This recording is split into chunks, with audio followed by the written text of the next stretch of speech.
ይኸውልሽ ለአንድ ሰው ተነፈሳለሁ ብትይ የቀረጽኩትን ቪዲዮ ለተማሪ ነው በትንልሽ። አረ እንዳጨርሰው እኔ ዳልሽ ነኝ ትምህርቴ እንዲበላሽ አልፈልግም። ጥሩ በዚህ ከተስማማን ሁሌ በናፈቅሽኝ ሰዓት ስፈልግሽ በፍጥነት እንድትገኝ ተስማማን? አዎ ተስማምቻለሁ። እሺ ጥሩ። ግን ስንት አይነት ሰው ነው ያለ?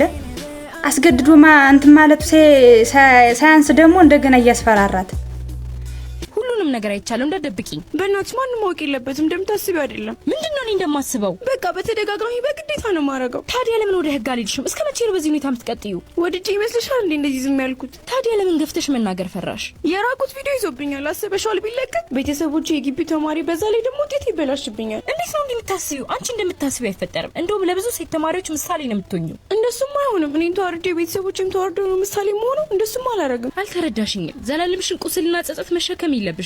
አሁን ልጅነት ነው የሚያስፈራን። ደግሞ በሰራው ስራ የሚዋረደው እሱ እንጂ አንቺ አይደለሽም። እሺ ማን ያምነኛል? በምንስ ምስክሬ? አይዞሽ እኔ ያለው ሁሉንም ሲያርግሽ የነበረውን ነገር በቪዲዮ ቀርጬዋለሁ። ጀግና ጓደኛ። ይሄ ላንቺ ብቻ ሳይሆን በየትምህርት ቤቱ እየተደፈሩ በሚስጥር ህመማቸውን ለደበቁ ሴቶች ትምህርት ነው። ህግ ያለበት ሀገር ላይ ነው ያለነው። ሁሉንም ህግ ይፈታዋል። እንሂድ።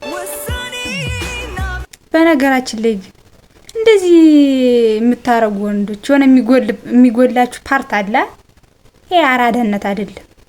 አስገድደ እሷን ማይሆን ሁኔታ ውስጥ ካስገባ በኋላ ድጋሜ ደግሞ እንዲህ ካደረግሽ እኔ በፈለግሽ ሰዓት ካልመጣሽ ቪዲዮ ይለቅብሻለሁ። ትልሽ እኮ ወዳ ሊሆን ይችላል፣ አምናህ ሊሆን ይችላል ያን ነገር አድርጊ ስትላት ያደረገች። አንተ ግን እንደማስፈራሪያ እየተቆጠራችሁ እንዲህ የምታደርጉ ወንዶች ግን አድቡ። የምር ይሄ አራዳነት አይደለም።